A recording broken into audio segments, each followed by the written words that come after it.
Ang ating kwento ngayon, ay tungkol naman sa isang malungkot na binatang mala Johnny Sins ang galawan, na nagngangalang Yuka Magawa. Siya ay isang unemployed na tambay, ngunit nagbago ang buhay, nang matanggap siya at magsimulang magtrabaho sa ilalim ng isang napakagandang mentor, na mas maganda pa sa idol mong si Mia Khalifa. Nagsimula ang lahat sa isang normal na araw para kay Kanawa. Pumasok siya sa opisina habang taglay ang kanyang nakakapanindig balahibong kagandahan. Pagpasok niya, agad siyang kinilala ng mga tao at pinuri ang kanyang mga nakaraang tagumpay sa trabaho. Ngunit mabilis na nabawasan ang kanyang aura, nang magkaaberya siya at magkamaling humakbang sa access gate ng kumpanya. Sa loob naman ng publishing office, ang lahat ay abala at nagsisikap para maabot ang kanilang mga target. Habang nagtatrabaho, nagpapalitan ang lahat ng pagbati ng magandang umaga. Ginawa rin ito ni Kanawa, ngunit sa isang mas malamig at seryosong tono. Habang nagtatrabaho si Kanawa, lumapit sa kanya ang isa sa kanyang mga katrabaho na si Rin para maghatid ng masamang balita. Hindi raw nila nailatag o nabook si Johnny Sins para sa kanilang gaganaping event, kaya tinanong niya si Kanawa kung ano ang dapat nilang gawin. Malamig na sinabi sa kanya ni Kanawa na responsibilidad niya naman talaga iyon sa simula pa lang. Ngunit nagmungkahi ito na maghanap na lang agad ng kapalit gaya ni Bonnie Blo, na labis namang ipinagpasalamat ni Rin. Pagkatapos nito, nilapitan ni Kanawa ang isa pa niyang katrabaho na si Kasuka para iabot ang ilang dokumento. Nagpasalamat si Kasuka, ngunit bago umalis ay pinagalitan muna siya ni Kanawa dahil sa napakarumi nitong desk at inutusang linisin ang kalat. Sa sandaling iyon, ipinatawag si Kanawa ng kanilang boss na si AG. Habang naglalakad siya patungo rito, pinagchichismisan siya ng kanyang mga katrabaho kung gaano siya kadiin, kalamag, at kakatakot na tao sa kabila ng katotohanang palagi naman siyang tama sa kanyang mga desisyon. Ipinabatid ni AJ kay Kanawa na may isang baguhan na sasali sa kanilang koponan, at gusto niyang si Kanawa ang maging mentor nito. Sinabi ng boss na napakahusay ng baguhang ito at nakuha pa ang pinakamataas na marka sa mga pagsusulit, kaya naman gusto niyang ang ace ng kanilang departamento, walang iba kundi si Kanawa, ang magturo rito. Bagamat malamig na tinanggap ni Kanawa ang responsibilidad, sa kaibuturan ng kanyang puso na walang nakakaalam, si Kanawa ay isa talagang mahiyain, awkward, at nerbyosong tao. Hindi niya maintindihan kung bakit siya inilagay ni AJ sa posisyong iyon, lalo pat ginawa na niya ang kanyang sarili bilang isang aloof at hindi madaling lapitang babae sa opisina. Bigla namang lumitaw ang baguhan sa opisina. Humingi siya ng paumanhin sa pagiging huli dahil nilinis pa niya ang kanyang probation desk, at ipinakilala ang sarili bilang CEO. Humingi siya ng paumanhin sa pag-abala sa direktor at kay Kanawa, ngunit formal siyang ipinakilala ng direktor kay Kanawa bilang kanyang senior. Nagbow si Yu at ipinahayag kung gaano niya inaasahang makatrabaho ito. Habang sumasagot si Kanawa sa isang malamig na paraan, sa loob-loob niya ay kinilala niya si Yu bilang isang mabuting lalaki, kaya naman gusto niyang gawin ang lahat ng kanyang makakaya para maging isang mabuting mentor. Ipinasyal ni Kanawa si Yu sa buong opisina para ipakita ang kanilang mga produkto. Nagsimula siya sa pagpapaliwanag na nagsimula sila sa mga video game, ngunit ngayon ay gumagawa na rin sila ng mga action figure at pelikula. Pagkatapos ay ipinakita niya ang kanilang mga desk na magkatabi lang pala. Ipinakita rin niya ang kusina, ang copy machine, ang banyo, at maging ang mga merienda na galing sa mga business trip, na sinabi niyang libre nitong makukuha at makakain. Sa palagay niya ay naibigay na niya ang lahat ng impormasyon, at nagpasalamat naman si Yu sa tour habang sinabing magtatanong na lang muli ito kung may kailangan pa. Ngunit habang nagtatrabaho si Kanawa, tinawag siya ni Yu na nasa kanyang tabi at sinabing hindi niya alam kung ano ba talaga ang dapat niyang simulang gawin. Doon na-realize ni Kanawa na nakalimutan niya palang ituro rito ang aktwal na trabaho. Mabilis niyang pinakalma ang sarili at sinabihan si Yu na sumunod sa kanya para makipagkita sa isang kliyente. Inutusan niya itong mag-obserbo sa kanya, at nagsimula siya sa pagtuturo kung paano mag-abot ng business card. Ngunit habang sinusubukan niyang magmukhang cool at propesyonal, biglang nagliparan ang lahat ng kanyang card sa sahig, na labis niyang ikinahiya. Agad namang pinulot ni Yu ang lahat ng business card mula sa sahig at ibinalik ang mga ito sa kanya ng buong kalmado, na nagdulot ng matinding pagpula ng mga pisngi o pag-blush ni Kanawa. Pagkatapos ay binati nila ang mga kliyente, na mga ahente pala ni Bonnie Blue. Ipinakilala ni Kanawa si Yu sa kanila, na sinundan naman ni Yu ng pag-aabot ng sarili nitong business card. Habang nagpepresente si Kanawa sa kliyente, nakaramdam siya ng labis na kaba matapos mapahiya ang sarili sa mga card kanina, lalo na't nakatitig si Yu sa kanyang presentasyon. Na-appreciate naman ni Kanawa ang pagiging matulungin at seryoso ni Yu kaya gusto niyang galingan, ngunit hindi niya napigilan ang kanyang nerbiyos kaya naman tuluyan siyang na-fluster. Pagkatapos ng pagpupulong, nakaramdam ng labis na pagod si Kanawa sa pagiging isang senior. Dahil nakita niyang malapit na ang tanghalian, naisip niya na bilang senior ay siya dapat ang mag-imbite sa kanyang junior. Naisip niyang perpekto ang restaurant na pinuntahan niya noon kasama ang sarili niyang senior. Ngunit labis siyang nag-isip kung tama ba o angkop na ayain si Yu, lalo pat alam niyang hindi naman siya marunong makipagkwentuhan ng masaya. Kaya naman, habang namumula ang mukha, bigla niyang inutusan si Yu na kumain na lang mag-isa ng tanghalian dahil may pupuntahan pa siyang isa pang pagpupulong. Tinanggap naman ito ni Yu, at mabilis na tumakas si Kanawa habang nagtataka ang lalaki kung bakit ito nagmamadaling tumakbo palayo. Kalaunan, dumating ang oras ng pag-uwi. Nagpaalam si Yu kay Kanawa, na sinagot naman ng babae sa isang malamig na paraan. Alam ni Kanawa na dapat siyang magbigay ng mga salita ng pagpapatibay ng loob, ngunit bago pa man niya ito magawa, nagpasalamat na si Yu sa gabay nito at humingi ng paumanhin kung may mga pagkakamali man siya dahil sa kaba. Sumagot naman si Kanawa at sinabing walang nagsisimula na perpekto sa unang araw, at sinabing maaari itong palaging umasa sa kanya. Pagkaalis ni Yu, narinig ni Kanawa na nag-aalala rin ang ibang katrabaho para sa lagay ng baguhan. Sa kanyang paglalakad pauwi, na-realize ni Kanawa na hindi maganda ang kanyang ipinapakita at kailangan niyang maging isang maaasahang senior. Kaya naman nagpasya siyang magsimula sa pamamagitan ng pagiging mas direkta kay Yu. Kinaumagahan, habang nakikipag-usap si Yu sa ibang katrabaho, biglang lumitaw si Kanawa at sinabihan silang alisin ang kanilang, nakakadiring pag-iral, sa kanyang daraanan. Kalaunan, binigyan ni Kanawa si Yu ng gawain na gumawa ng isang proposal para sa mga kliyente, at inutusan itong mag-aral mula sa kanyang mga lumang proposal. Habang nagbibigay ng utos, determinado si Kanawa na ayain na ito sa tanghalian ngayon. Nang sumapit ang lunch, pinagalitan niya si Yu dahil sa pangit nitong proposal at inutusang tapusin na lang ito pagkatapos kumain. Doon niya nakita ang perpektong pagkakataon para ayain ito, ngunit bago pa man siya makapagsalita ay biglang nawala si Yu sa kanyang desk at bumalik makalipas ang ilang segundo na may hawak ng cup ramen para sa kanyang tanghalian. Nena si Kanawa at sinabihan itong kumain ng mas malusog na pagkain, ngunit sinabi ni Yu na nagtitipid siya o on a budget, na nagpalambot sa puso ni Kanawa dahil naawa siya rito. Habang nagtatanghalian naman si Kanawa sa isang family restaurant, naalala niya kung paano siya dinadala doon ng kanyang dating mentor na si Kanzaki para kumain, at kung paano ito natutong makisundo at kumonekta sa kanya noon. Saktong pagkatapos nyon, biglang tumawag ang kaibigan ni Kanawa na si Ritsu, kaya napilitan si Kanawa na madaliin ang pagkain.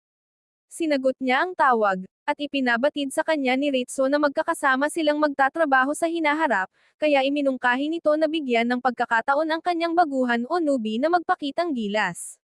Pagkatapos ay tinawanan niya si Kanawa nang malaman kung paano ito naging senior ng isang tao gayong ang personalidad nito ay kasing tigas at kasing alat ng isang maliit na bato. Ipinaalala rin ni Ritsu na kung paano siya ay trinato ng mabuti ni Kanzaki noon, kailangan niya ring tretuhin ng maayos si Yu, dahil baka lumipat ito ng trabaho ng dahil sa kanya, na lalong nagpaasim sa mood ni Kanawa. Iminungkahi pa ni Ritsu na bumili si Kanawa ng mga self-development book kung paano maging isang maayos at wastong senior. Tinanggihan ni Kanawa ang ideyang iyon, ngunit kalaunan, ng oras na para umuwi, mabilis siyang nagtatakbo patungo sa silid-aklatan at humiram ng napakaraming self-development book para matulungan siyang maging isang mas mabuting mentor. Na-realize niyang nakalimutan niyang bumili ng sariling hapunan, kaya naghanda na lang siya ng cup ramen para sa sarili. Habang ginagawa ito, nakaramdam siya ng hiya dahil sa pagiging doble kara matapos ang mga sinabi niya kay Yu kanina tungkol sa pagkain ng instant ramen, kaya naman ipinarace niya ito sa vegetable juice para maging mas malusog kahit papaano. Pagkatapos, kumuha si Kanawa ng isang libro at sinimulang magbasa. Ang unang leksyon na natutunan niya ay ang komunikasyon ang pinakasusi. kaya naman dapat siyang bumati sa mga tao habang nakangiti. Na-realize niyang hindi siya ngumingiti noon, at halos mamatay siya sa matinding hiya o cringe. Binasa niya ang isa pang leksyon na nagsasabing ang pagiging masyadong mahigpit o tough bilang senior ay laos na at outdated na, at dapat niyang purihin ang kanyang junior kapag may nagawa itong maganda o kaya ay itama ito sa mabuting paraan kapag nagkamali. Sa pagbasa niyon, nagsimula ng magpanik at ma-stress si Kanawa dahil hindi niya alam kung paano gagawin ang alinman sa mga bagay na iyon sa tamang paraan, at na-realize niya kung gaano siya kahirap na sitwasyon dahil hindi niya alam kung paano maging friendly. Matapos ang buong magdamag na pagbabasa, nagising siya kinaumagahan at na-realize na huli na siya sa trabaho. Mabilis siyang naligo at nag-ayos para magmukhang kaakit-akit o isang body bago umalis. Nagawa naman niyang makarating sa opisina sa tamang oras, at nang makita niya si Yo, akma niya itong babatiin ng may kasamang ngiti. Ngunit bago pa man niya ito magawa, biglang may dalawang katrabaho ang malakas na nagtsismisan tungkol sa kung gaano kamala si Yo dahil ang isang malamig at nakakatakot na babaeng tulad ni Kanawa ang naging mentor nito. Nasaktan si Kanawa sa kanilang mga salita at nabitawan niya ang kanyang mga papel, kung saan nakasulat ang kanyang mga tala tungkol sa paghahangad na maging isang mas mabuting mentor. Nang pulutin ito ni Yu para sa kanya, kinuha ito ni Kanawa at tiningnan ang lalaki sa isang masakit at malungkot na paraan na hindi pa nakikita ni Yu kailanman mula sa kanya. Hinimok siya ni Kanawa na umalis na, ngunit nilagpasan siya ni Yu at hinarap ang dalawang babaeng nagtsismisan. Sinabi ni Yu na masaya siyang magtrabaho sa ilalim ni Kanawa dahil naipakita na nito ang kabaitan sa kanya. Humingi ng paumanhin si Yu sa kanyang ginawa, at sinabi naman ni Kanawa na hindi niya ito pasasalamatan, ngunit sa isang mahiyain at tahimik na paraan, nagpasalamat pa rin siya sa kanyang sarili bago sila pumasok sa opisina. Pagkalipas ng ilang araw, naghatid si Kanawa ng isang presentasyon tungkol sa isang maid cafe kung saan pwedeng hilingin ng mga customer sa mga maid na dulaan ang kanilang tsaa. Labis nitong napahanga ang mga kliyente na nakikita na ang malaking kita na dadaan sa proyektong ito, habang si Yu naman ay nakatitig sa kanyang senpei ng may matinding paghanga. Pagkatapos nyon, pinuri ng mga kliyente si Kanawa sa kanyang kamangha-manghang gawa at sinabing excited silang makatrabaho muli ang kumpanya bago sila umalis. Ngunit sa sandaling makalabas sila, inutusan agad ni Kanawa si Yu na makibahagi sa proyektong ito at gamitin ang kanyang mga lumang proposal bilang sanggunian para makagawa ng mga bago. Habang naglalakad si Kanawa pabalik sa kanyang desk, pine-pressure niya ang sarili na gagawin niya ang kanyang tungkulin bilang senpei at aayain si Yu na magtanghalian kasama siya. Kalaunan, para magawa ang proposal para sa kanilang mga kliyente, inutusan ni Kanawa si Yu na laruin ang laro ng kanilang kliyente. Sobrang excited si Yu na makuha ang pakiramdam kung ano ang dapat likhain, ngunit napakahina at napakabano ni Yu sa laro, kaya wala siyang napalang puntos o progreso. Pinuri niya kung gaano kagaling si Kanawa na palaging naglalaro ng mga laro ng kliyente bago pa man magsimula ang proyekto, at sinabi naman ng babae na bahagi lamang ito ng trabaho. Ngunit hindi alam ni Yu, si Kanawa ay isang napakalaking gamer sa kanilang bahay, sa punto na naging tester pa siya ng mga video game noon. Dahil nakikita niyang nahihirapan si Yu, kinuha ni Kanawa ang telepono at nilaro ang laro mismo.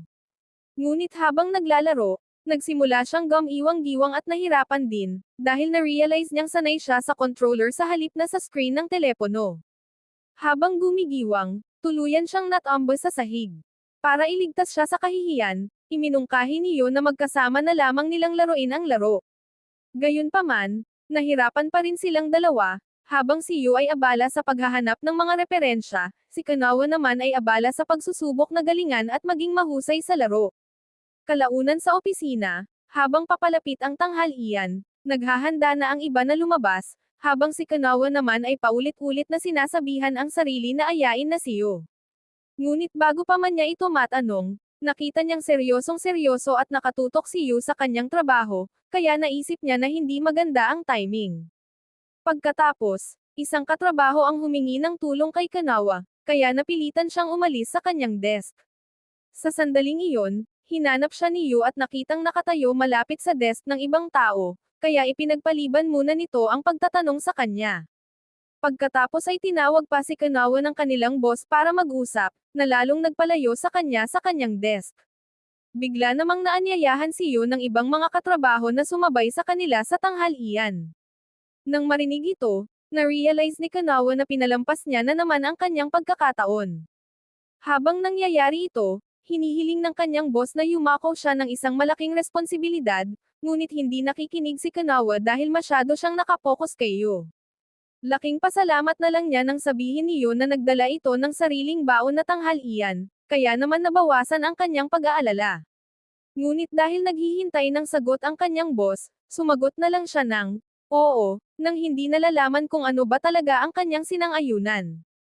Nilapitan niya si Yu, ngunit na-realize niyang hindi niya ito pwedeng ayain sa labas dahil may dala na nga itong sariling pagkain. Nagsimula siyang mag-isip ng iba't ibang paraan at timing kung paano ito gagawin, ngunit habang mas nag-iisip siya, lalo niyang na-realize na binibigyan niya lang ng pressure ang lalaki. Biglang inilabas ni Yu ang kanyang instant ramen. Nang mapansin ito ni Kanawa, tinitigan niya ito ng matagal, kaya naman inakala ni Yu na nagkamali siya at nangakong mag-iipon na lang para sa susunod na buwan. Gayunpaman, nakita ito ni Kanawa bilang isang perpektong pagkakataon. Sinabi niya kay Yu na ililibre niya ito ng tanghalian at tumangging pakinggan ang anumang pagtanggi nito. Inutusan niya itong sumunod sa kanya, sabay sabing bilang kanyang senpei, tungkulin niyang tiyakin na kumakain ito ng malusog na pagkain. Napadpad sila sa parehong restaurant kung saan kumain si Kanawa noon, at labis siyang natutuwa sa kanyang loob dahil sa wakas ay naisama niya si Yu sa tanghalian, sa parehong paraan kung paano siya dinala ng kanyang dating senior na si Kanzaki noon. Noong mga panahong iyon, masayang nagkakasundo sina Kanzaki at Kanawa. Tinuruan siya ni Kanzaki ng mga bagay-bagay bilang kanyang senpei, ngunit madalas din itong ginagawa para kay Kanawa ang mga bagay na dapat ay isang junior ang gumagawa, tulad ng pagkuha ng mga inumin. Pagkatapos ay nag-order sila ng pagkain, ngunit nang makita ni Kanawa na ang pinakamurang pagkain lang ang pinili ni Yu, binigyan niya ito ng kalahati ng kanyang karne para kainin ito. Kinain naman ito ni Yu, sinabing napakasarap, at nagpasalamat sa kanya, na lalong nagpa-fluster kay Kanawa. Biglang tinanong ni Kanawa si Yu kung bakit ba ito nagtitipid, ngunit na-realize niyang medyo bastos ang magtanong ng ganoon. Gayunpaman, sumagot si Yu na marami siyang banibaylang mga plastic model kit na naging libangan o hobby niya ngayon, at doon napupunta ang kanyang pera. Inakala ni Yu na baka nakakadismaya siyang tao dahil sa pagkakagusto sa mga ganoong bagay, ngunit siniguro sa kanya ni Kanawa na walang masama sa pagkakaroon ng mga bagay na nagpapasaya sa kanya. Kalaunan sa bahay, ipinagpatuloy ni Kanawa ang paglalaro at nagawa niya itong ma-master, na nagbigay sa kanya ng matinding kasiyahan. Kakain na sana siya ng hapunan, ngunit dahil naging abala sa paglalaro, nakalimutan niyang bumili ng kahit ano para sa sarili, kaya naman nauwi na naman siya sa instant ramen at juice. Kinaumagahan, pumasok siya sa trabaho na medyo pagod dahil sa puyat, ngunit may tiwala sa sarili na kaya niyang sagutin ang anumang itatanong ni Yu tungkol sa laro. Sa opisina, inaasahan niyang magtatanong si Yu sa kanya para maging katulad siya ni Kanzaki na marami ring naitulong sa kanya noong bago pa lang siya. Katulad ng sinabi sa kanya ni Kanzaki noon, sinabi ni Kanawa kay Yu na kung mayroon itong gustong itanong ay huwag mag-atubiling lumapit sa kanya, at nagpasalamat naman si Yu sa alok na ito. Ngunit sa kanyang gulat, sinabi ni Yu na ayos lang siya at kaya niya naman ang kanyang sarili. Patuloy niya itong pinagmasdan habang umaasang lalapit ito, ngunit nang muli niya itong kamustahin, siniguro ni Yu na maayos ang lahat. Dahil dito, nag-alala si Kanawa na baka nakalikha siya ng isang napakabigat na atmosphere kaya natatakot si Yu na magtanong sa kanya. Pinagsisihan niya na hindi siya nagbukas ng kalooban dito noong nakaraang araw, kaya nagpa siyang ayain itong muli sa tanghalian. Sa pagkakataong ito, ipapakita niya kung gaano siya kagaling na senior. Ngunit nang bumalik siya sa opisina, narinig niyang inaaya ng ibang katrabaho si Yu para magtanghalian, at iminungkahi ni Yu na isama rin nila si Kanawa. Tinanggihan ito ng iba at sinabing hindi naman tumatanggap ng imbitasyon si Kanawa at mas gustong kumain mag-isa. Mabilis na nagtago si Kanawa habang sumasakay ang mga ito sa elevator, at na-realize niyang nawalan na naman siya ng pagkakataon na ayain ang lalaki. Kaya naman kumain si Kanawa ng mag-isa habang kinikilala na napakahusay ni Yu sa kanyang trabaho, at nagtatanong sa sarili kung naging walang kwenta ba ang lahat ng itinuro niya rito. Saktong nakatanggap siya ng tawag mula sa kanilang mga kliyente, at sa sandaling iyon, naglalakad sina Yu at ang iba pa. Nakita ni Yu si Kanawa na may kausap sa telepono habang masigasig na nagpapaliwanag, at labis siyang namangha sa galing ng kanyang senpei. Kinagabihan, matapos makauwi ng lahat, ipinagpatuloy ni Yu ang pagtatrabaho at sinabi kay Kanawa na magpapakapuyat muna siya sa opisina. Nag-alok ng tulong si Kanawa, ngunit siniguro ni Yu na kaya niya ito. Bumaba na si Kanawa at handa nang umuwi, ngunit bigla siyang lumingon pabalik dahil ayaw niyang maging isang senpei na hinahayaang magtrabaho ng mag-isa at mapuyat ang kanyang junior. Dahan daw ang pumasok si Kanawa sa opisina, ngunit agad siyang napansin at tinawag ni Yu. Nagdahilan na lang si Kanawa na marami pa rin siyang kailangang tapusin trabaho. Naupo siya sa kanyang desk, at nang makita ang oras, iminungkahi niya na dapat na silang umuwi, ngunit tumanggi si Yu. Ipinahayag ni Yu kung gaano siya naantig sa ginawang proposal ni Kanawa noon dahil nakita niya kung gaano ito ka-passionate, kaya ayaw niya itong idismaya sa pamamagitan ng paggawa ng isang pangit na proposal. Nang tumingin si Yu kay Kanawa, nakita niyang umiiyak ang babae, kaya mabilis namang nagdahilan si Kanawa na natutuyo lang ang kanyang mga mata. Pinuri niya ang pagsisikap ni Yu, ngunit pinagalitan niya ito na baka magkasakit dahil sa pagpapakapagod. Nagpasalamat si Yu sa pag-imbita nito sa kanya sa tanghalian noon kahit alam niyang ayaw nitong kumain kasama ang iba, ngunit mabilis na sumagot si Kanawa na ginawa niya iyon dahil gusto niya talaga itong makasabay kumain. Na-fluster si Kanawa nang na-realize ang kanyang sinabi, ngunit simpleng nagpasalamat na lang si Yu. Matapos ang trabaho, nakatulog si Yu sa kanyang desk. Sa pagkakataong ito, pinuri ni Kanawa ang magandang ginawa ng lalaki at binalutan ito ng tela para masigurong mainit ang pakiramdam nito. Nang magising si Yu, naguluhan siya sa kung ano ang nangyari. Pagkalipas ng ilang araw, ipinatawag sina Kanawa at Yu ng kanilang boss, at ipinaalam sa kanila na magkakaroon ng isang drinking party para ipagdiwang ang kasal ng isa sa kanilang mga katrabaho. Inutusan ng boss si Yu na pamunuan at pangasiwaan ang gaganaping party para maging magandang pagsasanay sa kanya kung paano mag-asikaso ng mga tao. Inutusan din niya si Kanawa na gabayan si Yu sa proseso sa pamamagitan ng pagtulong sa pagpili ng lugar at paghahanap ng regalo para sa bagong kasal. Habang excited si Yu, labis namang nag-press si Kanawa sa loob-loob niya dahil hindi pa siya nakakapunta sa isang drinking party kailanman. Kalaunan, naghanap sila ng mga regalo at bumisita sa isang gift shop. Malakas na nagtanong si Yu kung ano ba ang karaniwang ibinibigay sa mga bagong kasal, at sinabi naman ni Kanawa na maaari itong ipaubaya sa isang pro na tulad niya. Gayunpaman, mabilis siyang naghanap sa internet para kumuha ng mga ideya kung ano ang bibilhin, habang pinagsisisihan ang pagiging isang introvert na hindi kailanman naanyayahan sa anumang kasal o party. Ngunit ginawa niyang layunin na suportahan si Yu sa gawain nito, kaya nag-ikot siya sa tindahan at nakakita ng dalawang magkapares na cut mug na sa tingin niya ay perpekto para sa isang regalo sa kasal. Kinuha niya ang isa para tingnan, nang hindi namamalayan na nakatitig sa kanya si Yu. Nang biglang magsalita ang lalaki, nagulat si Kanawa kaya naman aksidente niyang nabitawan ang mug at nabasag ito. Lumapit ang clerk para mag-asikaso, at sinabi ni Kanawa na babayaran niya ang nabasag na mug. Sinabi ng clerk na huwag na, ngunit mapilit si Kanawa. Bigla namang sumingit si Yu at sinabing bibilhin niya ang magkapares na mug. Pinagalitan siya ni Kanawa dahil sa pagsusubok na pagtakpan ang kanyang pagkakamali, ngunit siniguro ni Yu na talagang nagustuhan niya ang mga mug at gusto niyang bilhin ang mga ito para sa kanyang sarili. Habang nagbabayad si Yu, nakaramdam ng matinding hiya si Kanawa sa kanyang ginawa at sinabi sa sarili na kailangan niyang galingan sa paghahanap ng mga regalo.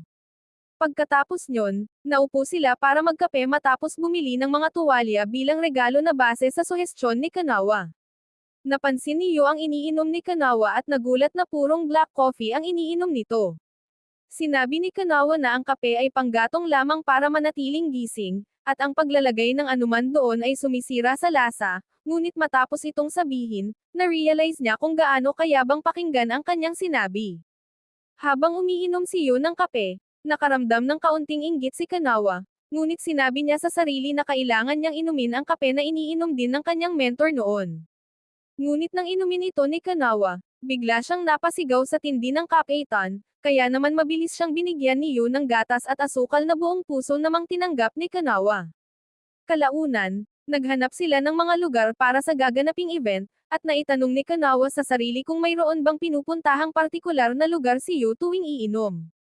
Na-realize niya na wala pa siyang masyadong alam tungkol sa lalaki maliban sa katotohanang mahilig ito sa instant ramen para makatipid, kaya naman tinanong niya ito kung mahilig ba itong uminom ng alak.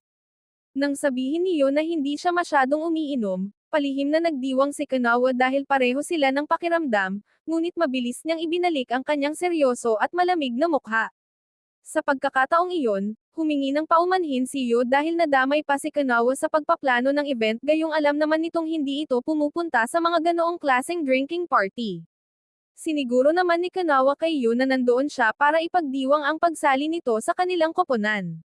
Sinabi rin niya rito na hindi naman kailangang tanggapin ni Yu ang lahat ng imbitasyon ng ibang tao, ngunit sumagot si Yu na kung si Kanawa ang kasama ay gusto niyang lumabas para uminom. Labis na na-fluster si Kanawa at mabilis na sumagot na wala siyang interes, ngunit agad niyang pinagsisihan ang kanyang mga sinabi dahil ang totoo ay gustong-gusto niyang makasama itong uminom. Kinaumagahan, tila minumulto pa rin si Kanawa ng kanyang naging sagot kahapon, ngunit pagdating niya sa kanyang desk ay laking gulat niya nang makita ang catmug na nabasag niya noon. Lumitaw si Yu at ipinaliwanag na nakita niya kung gaano nito kagusto ang mug, kaya naman ibinigay niya ang isa rito dahil isa lang naman ang kailangan niya. Pagkalipas ng ilang araw, sumapit na ang gabi ng party. Pinilit si Kanawa ng kanilang boss na manguna sa isang toast, na ginawa niya naman ng mabilis hanggat maaari para lang matapos. Pagkaupo niya, marami ang gustong makipagkwentuhan at makipag-inuman sa kanya, ngunit ang buong atensyon niya ay nakay Yu dahil nag-aalala siya kung magiging maayos ba ang lagay ng baguhan. Habang pinapanood niya ito, tinanong ng isang katrabaho si Yu kung ano ang karanasan sa pagtatrabaho sa ilalim ng isang nakakatakot na mentor na tulad ni Kanawa. Simpleng sumagot si Yu na nag-e-enjoy siya sa pagtatrabaho kasama ito at pinahahalagahan niya kung gaano ito kabilis at kahusay magtama sa kanyang mga pagkakamali. Pagkatapos, inalukan si Yu ng isa pang katrabaho na uminom para makita kung paano ito malasing. Dahil alam ni Kanawa na ayaw uminom ng lalaki, bigla siyang sumulpot, kinuha ang baso ni Yu, at isiningit itong inumin ng derecho.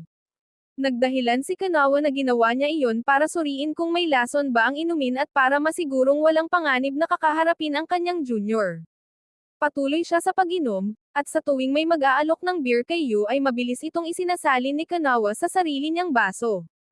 Kalaunan, pumunta si Kanawa sa banyo, at matapos ang 30 minuto ay nag-alala na si Yu dahil hindi pa ito bumabalik. Saktong nakita ni Yu si Kanawa na tila nasusuka at nahihilo, muntik pa itong matamba sa harap niya habang sinasabing kailangan niya ng umuwi. Kukunin sana ni Yu ang mga gamit nito, ngunit nakiusap ang kanilang mga katrabaho at maging ang boss na pigilan si Kanawa dahil ngayon lang ito sumama sa kanila. Biglang isinigaw ni Kanawa ang pangalan ni Yu at galit na pinagalitan ito dahil sa maling trabaho, at sinabing may kailangan silang tapusin, ngunit ang totoo ay nagbibigay lang siya ng palihim na senadoryas o code para makatakas na silang dalawa roon. Nakuha naman ni Yu ang ibig sabihin nito kaya sumunod siya kay Kanawa palabas habang iniisip ng iba na may emergency silang trabaho. Sa kanilang paglalakad pa uwi, humingi ng paumanhin si Kanawa sa ginawa niyang eksena, ngunit siniguro ni Yu na iniligtas siya nito sa sapilitang pag-inom. Habang lalong nalalasing si Kanawa, tinulungan siya ni Yu na maupo muna. Bigla niyang tinanong ang lalaki kung isa ba siyang nakakatakot na mentor. Binanggit niya na napansin niyang kabado si Yu sa buong oras ng party, kaya inakala niyang siya ang dahilan yun. Inamin naman ni Yu na nag-aalala at kabado siya dahil ito ang kanyang kauna-unahang party sa trabaho, at hindi dahil sa kanya. Nang marinig ito, binigyan siya ni Kanawa ng payo na huminga ng malalim o mag-deep breath sa tuwing makakaramdam ng matinding kaba. Ang payong iyon ay nagpaalala kay Yu sa kanilang nakaraan. Noong panahong bago pa lang haharap si Yu sa kanyang job interview at sobrang kinakabahan, kahit hindi pa sila magkakilala noon, ay biglang lumitaw si Kanawa para payuhan siyang mag-deep breath para mabawasan ang kaba. Sinabi ni Yu kay Kanawa na noon pa man ay napakabait na nito sa kanya at palaging nagpapakita ng konsiderasyon. Pagkatapos ay sinabi ni Yu na gustong-gusto niyang lumabas at makipag-inuman kasama ito balang araw. Sa kanyang gulat, nakangiting sumagot si Kanawa na gustong-gusto niya rin iyon. Ngunit agad na na-realize ni Yu na sobrang lasing na ang babae kaya naman ay nalalayan niya na ito pauwi. Kinaumagahan sa opisina, pinagalitan ni Kanawa si Yu dahil mabaho ang amoy nito. Ipinaliwanag naman ni Yu na matapos niyang tulungang makauwi si Kanawa kagabi ay napilitan siyang matulog sa bahay ng kanyang kaibigan bago dumiretso sa opisina. Biglang napansin ni Kanawa ang isang kiss mark sa damit ni Yu. Bago pa man siya makapagtong, tinukso na si Yu ng isa nilang katrabaho at sinabing mukhang nagkaroon ito ng isang napakasayang gabi kasama ang kanyang kasintahan. Nagtatanong si Kanawa sa sarili kung dapat niya bang yuzezain kung may girlfriend na si Yu, ngunit bago pa man siya magsalita ay ipinaliwanag na ni Yu na nakuha niya ang kiss mark na iyon noong sinusubukan niyang isakay sa taxi si Kanawa. Sa sandaling iyon, biglang nag-flashback kay Kanawa kung paano niya hinalikan ang damit ng lalaki habang lasing siya kagabi, kaya naman mabilis niyang sinabihan si Yu na magpalit na ng bagong damit. Saktong ipinatawag silang dalawa ng kanilang boss at ipinaalam na ipapadala sila sa Okinawa para sa isang business trip. Pagkalipas ng ilang araw, magkasama na nga sila sa eroplano patungong Okinawa. Sa kanilang pagdating, labis silang namangha sa ganda ng karagatan doon.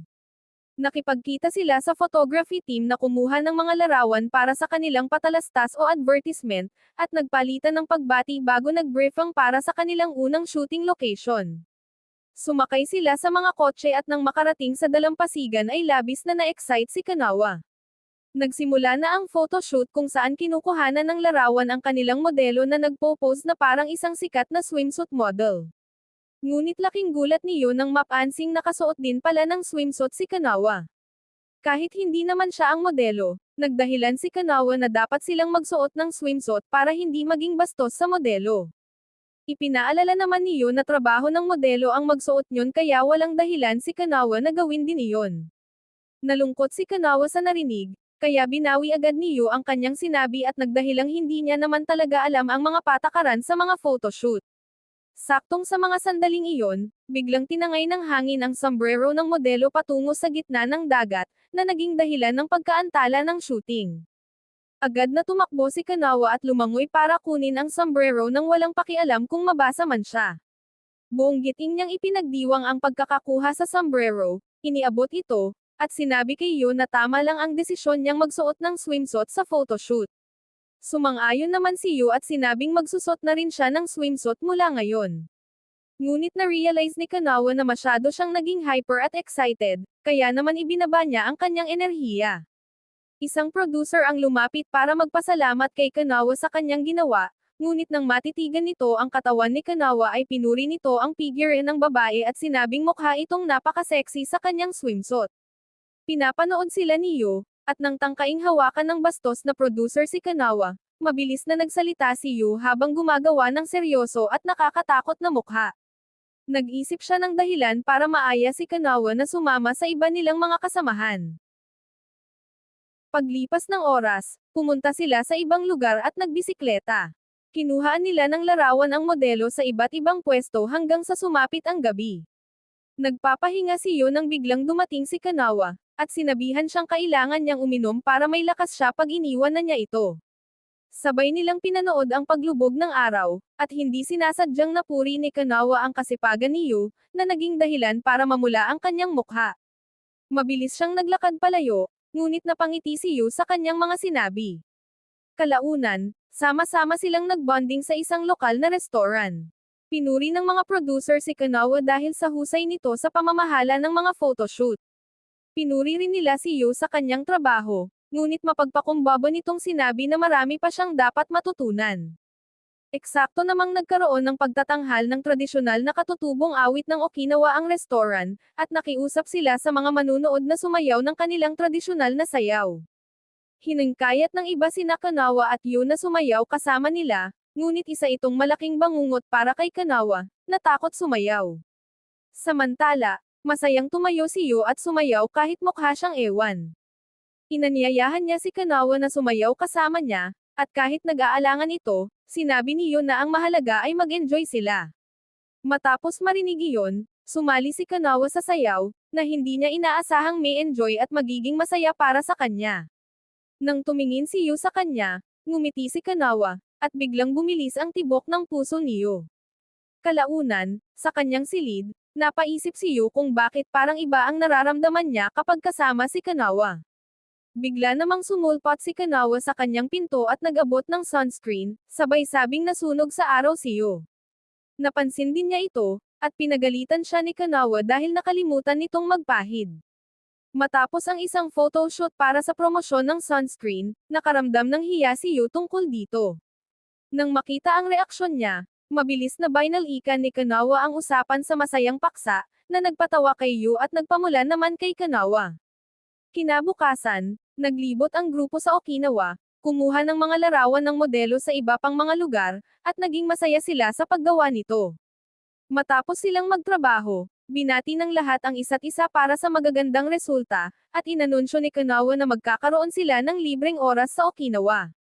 Nagtaka si Kanawa kung ano ang gagawin ni Yu sa libreng oras nito, at nag-alala na baka ayaw nitong makasama ang kanyang nakatatandang kasamahan. Eksakto namang inimbitahan sila ng isang producer na magpasil ng magkakasama, ngunit natakot si Kanawa sa ideya dahil alam niyang ubos na ang kanyang lakas para makisalamuha. Napansin ni Yu ang reaksyon niya, kaya mabilis siyang nagdahilan na may plano silang bumisita sa iba't ibang kafe, na ang dahilan ay para kumuha ng inspirasyon para sa susunod nilang proyekto na may kaugnayan sa kafe. Mabilis na sumang-ayon si Kanawa, at hinayaan na sila ng iba sa kanilang paghahanap ng mga kafe. Ngunit ipinaalala ng mga ito kay Kanawa na sa ibang hotel sila mananatili sa gabing iyon. Pagkatapos, humingi ng paumanhin si Yu sa pagpilit kay Kanawa na sumama sa kanya, ngunit nagpasalamat si Kanawa sa pagliligtas sa kanya. Pagkatapos ay tumingin si Yu ng mga kafe sa kanyang telepono, at tumulong naman si Kanawa sa pagpili kung alin ang dapat nilang bisitahin. Sa buong araw, binisita nila ang iba't ibang kafe, sinubukan ang iba't ibang pagkain at inumin. Ngunit sa tuwing tumitingin si Yu kay Kanawa, hindi niya mapigil ang mamula dahil sa ganda nito. Pagkatapos, nagpasalamat si Yu kay Kanawa sa pagsama sa kanya, ngunit nagtaka si Kanawa kung nag-enjoy ba ito sa biyahe sa Okinawa, kahit na trabaho ito. Pagkatapos nito, nagkaroon ng problema. Nang makarating sila sa hotel na kanilang tutuluyan, sinabi ng receptionist na isang silid lamang ang kanilang nireserba. Nalitaw si Kanawa kung paano ito nangyari, nang hindi nalalaman na ang taong nag-book ng silid ay tinamad at aksidenteng isang kwarto lang ang nakuha para sa kanila. Inutusan ni Kanawa si Yu na maligo muna at asikasuhin ang problema pagkatapos. Pagkatapos ay naligo si Kanawa ng mainit na tubig, at nakaramdam siya ng kaba na makasama sa isang silid ang isang nilalang na may misil. Naniniwala siya na nagdadala siya ng malas, habang naaalala kung paano nangyari ang katulad na bagay sa kanila ng dating senior. Ngunit kinumbinsi niya ang kanyang sarili na makakaya niya ito. Pagpasok niya sa silid, sa kanyang gulat, nag-iimpake si Yu ng kanyang mga bag, at sinabi nitong nagbabalak siyang matulog sa isang manga cafe upang maiwasang maistorbo si Kanawa, dahil alam niyang may ilang ito kapag nandoon siya. Pinigilan niya si Yu at sinabing nangyari na ito noon sa kanyang nakaraang senior. Ngunit nagkamali ng pagkakaintindi si Yu, sa pag-aakalang lalaki ang kanyang dating senior, kaya naman nagselos ito. Naglakad si Yu patungo sa pinto, ngunit pinigilan siyang muli ni Kanawa at hinamon siya sa larong nilaro nila noon. Kinuyais niya si Yu dahil takot itong matalo sa kanya, at tinanggap naman ni Yu ang hamon na iyon. Kaya naglaro sila ng ilang oras, kumain ng mga merienda, at nag-enjoy. Nena si Kanawa dahil palagi siyang natatalo, kaya binigyan siya ni Yu ng ilang tips, at nang ngumiti si Kanawa, namula ng husto si Yu. Napansin ito ni Kanawa at nagtanong kung saan ito tungkol, sa pag-aakalang sunog lang ito sa araw, ngunit mabilis na umalis si Yu at sinabing kukuha pa siya ng maiinom. Sa kanyang paglalakad, napaisip siya kung bakit kay bilis ng tibok ng kanyang puso, ngunit nang maalala niya ang dating senior ni Kanawa, nakaramdam siya ng selos. Nang bumalik siya sa silid, tulog na si Kanawa, ngunit mabilis itong nagising at hiniling na magpatuloy sila, na tumangging tumigil hanggang sa hindi siya nananalo. Natapos ito sa paglalaro nila hanggang umaga, at muntik na silang maiwan ng sasakyan. Sa kanilang pagtakbo, tinanong ni Yu kung naging masaya ba siya, at sinabi ni Kanawa na oo, na naging dahilan upang mamula muli si Yu. Pagkaraan ng ilang araw, sinabi sa ulat ng panahon na magkakaroon ng ulan at bagyo sa lungsod, kaya pinagsabihan ang mga tao na manatili sa bahay. Gayunpaman, alam ni Kanawa na masaya pa rin siya. Alam niyang kailangan pa rin niyang pumunta sa opisina para sa iba't ibang dahilan, at bigla niyang naalala si Yu. Bilang kanyang senpei, sinabi niya sa kanyang sarili na hindi siya pwedeng magpabeya at kailangan niyang tiyakin na maagang makakauwi si Yu mula sa trabaho ngayong araw. Bigla niyang naalala ang biyahe kasama si Yu, ngunit mabilis niyang inayos ang kanyang sarili. Naghanda siya sa pagharap sa ulan sa pamamagitan ng pagsusuot ng waterproof boots at pagdadala ng tuwalya, ngunit nang umalis siya, nakalimutan niyang dalhin ang kanyang payong. Pagkarating niya sa opisina, nagulat siya nang makita si Yu doon at napagtanto niyang silang dalawa lang pala ang nandoon. Hinimok niya ito na magtrabaho ng mabilis para makauwi sila agad, at nagsimula na silang dalawa sa pagtatrabaho. Kinakabahan si Kanawa na kasama lang siya, hindi tulad ng dati na may iba pang kasama. Kinumbinsi niya ang kanyang sarili na ayos lang siya, dahil alam niyang nagpalipas na sila ng isang gabi sa iisang silid. Ngunit sinabi niya sa kanyang sarili na maaari naman sana itong naiwasan. Pagkatapos, lalong lumakas ang ulan, at kailangan nilang pumunta sa isang pagpupulong. Habang nakasuot ng waterproof boots si Kanawa, si Yu naman ay hindi, at pinagalitan siya ni Kanawa dahil dito para maghanda siya ng mas mabuti sa susunod. Ngunit nang paalis na sila, napagtanto ni Kanawa na naiwan niya pala ang kanyang payong sa bahay. Nakita niya kung mukha siyang tanga ngayon matapos siyang pag-alitan, tapos siya naman pala ang nakalimot ng payong. Bigla namang naglabas si Yu ng payong at iniabot ito kay Kanawa para gamitin niya. Nang subukan niyang tumanggi, naglabas si Yu ng mas maliit na payong at sinabing palagi siyang nagdadala ng dalawa kung sakali, na nagpatingkad lang sa nararamdamang pagiging tanga ni Kanawa. Pagkatapos ay nakipagbuno sila sa malakas na ulan. Habang ayos lang si Kanawa sa ilalim ng malaking payong, nahihirapan naman si Yu sa maliit na payong. Nang makita ito, pinayungan siya ni Kanawa at ipinilit na gamitin nito ang kanyang payong, ngunit tumanggi si Yu at naglakad palayo gamit ang maliit na payong na walang silbi sa lakas ng ulan. Muling ipinilit ni Kanawa na gamitin niya ito dahil hindi siya pwedeng mabasa para sa meeting, ngunit hinawakan ni Yu ang payong ni Kanawa para mag-share sila. Namula si Kanawa nang magkadikit ang kanilang mga daliri, at magkasama silang naglakad patungo sa meeting. Sa ilalim ng payong, nararamdaman ni Kanawa ang pagdikit ng katawan ni Yu sa kanya, at napansin niya kung gaano pala ito kalalaki. Nakakarating sila sa meeting at iprininta ang kanilang mga produkto sa mga kliyente. Si Yu ang namuno sa business presentation. Nang makita siyang nagtatrabaho, namangha si Kanawa sa kanyang husay, ngunit nainis din sa kanyang sarili dahil sa pag-aakalang wala siyang nagawa kundi maging isang kaawa-awang senpei sa kanya. Kaya sinabi niya sa kanyang sarili na kailangan niya itong pauwiin ng maaga. Nang bumalik sila sa opisina, pinunasan niya si Yu gamit ang kanyang tuwalya. Habang natutuwa naman si Yu sa pag-aalaga sa kanya, nakikita naman siya ni Kanawa na parang pusa sa bahay ng kanyang mga magulang. Sa opisina, isinabot ni Yu ang kanyang blazer sa upuan nito, at nang makita ito ni Kanawa, naisip niyang mali ang pagkakasabit nito. Habang hawak ito, nakita niya kung gaano ito kalaki at naging mausisa siya. Nang bumalik si Yu na may dalang kape, nakita niya itong nakasuot ang kanyang jacket at naglalaro gamit ito. Nang mapagtanto niyang nakatitig si Yu, sumigaw si Kanawa sa sobrang hiya. Pagkatapos, pinanood nila ang ulan at nag-usap kung paano nagmukhang pelikula ni Johnny Sins ang bagong season ng One Punch Man. Ngunit biglang kumidlat ng malakas, na ikinatakot ni Kanawa. Lumayo siya sa bintana, at nang makita kung gaano siya katekot, niyaya siya ni Yu na maglaro ng word game, na nagpatahimik sa kanya hanggang sa lumipas ang kulog. Bumalik sila sa pagtatrabaho, at nang makitang gumagabi na, sinabihan ni Kanawa si Yu na umuwi na ng maaga.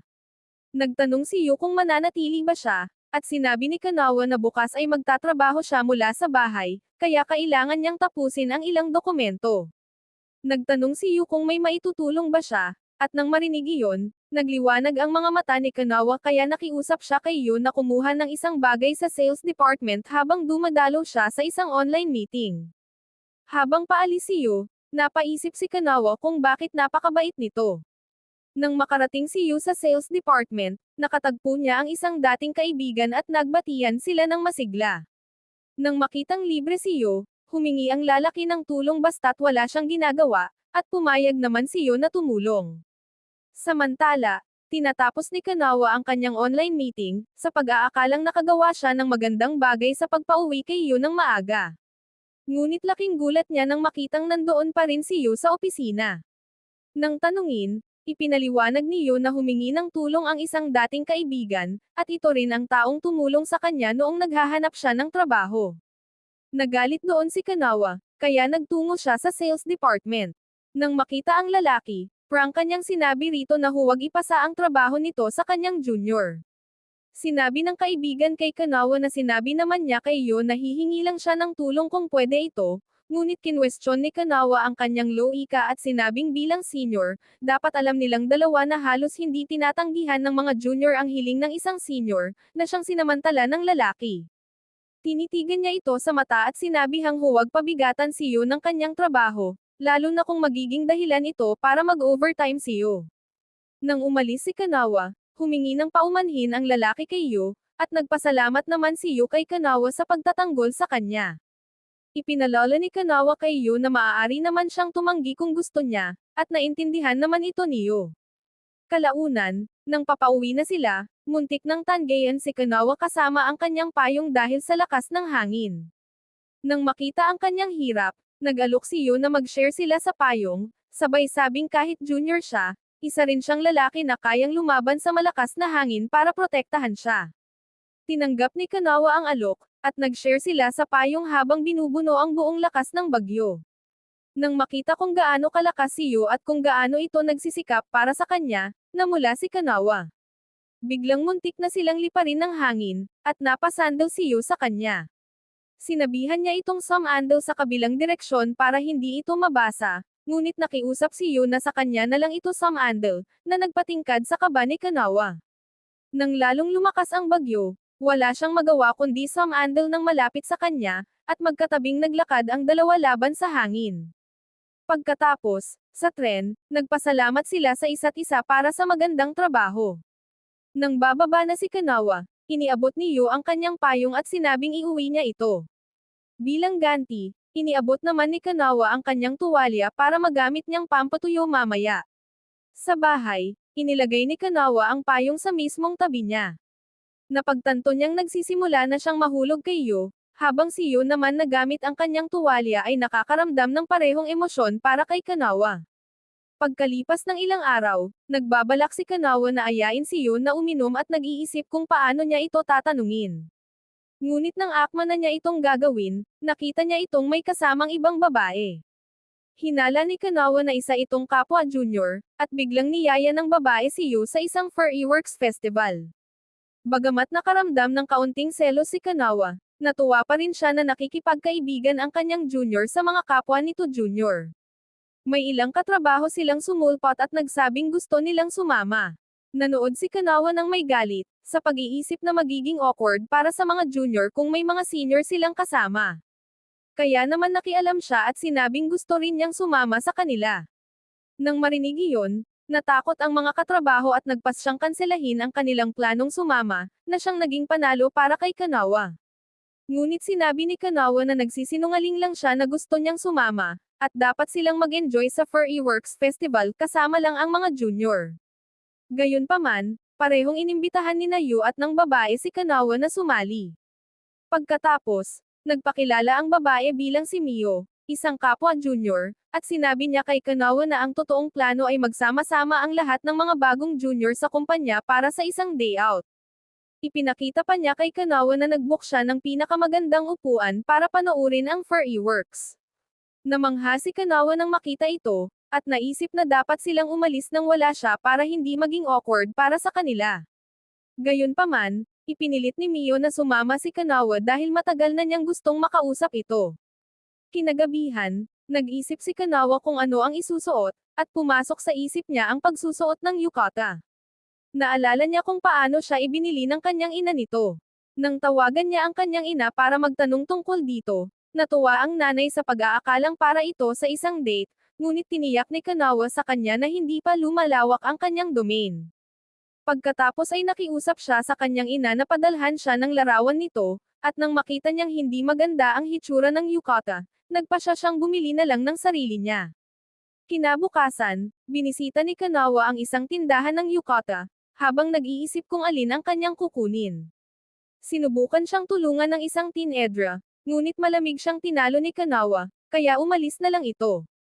Habang naghahanap sa mga tindahan, bigla niyang naitanong sa sarili kung ano kaya ang gustong makita niyo na isuot niya. Agad siyang namula sa ideyang iyon, kaya mabilis siyang pumili ng isa na sa tingin niya ay maganda at binili na ito agad. Sa kanyang bahay, sinubukan niyang mag-aral kung paano magsuot ng yukata sa pamamagitan ng mga video.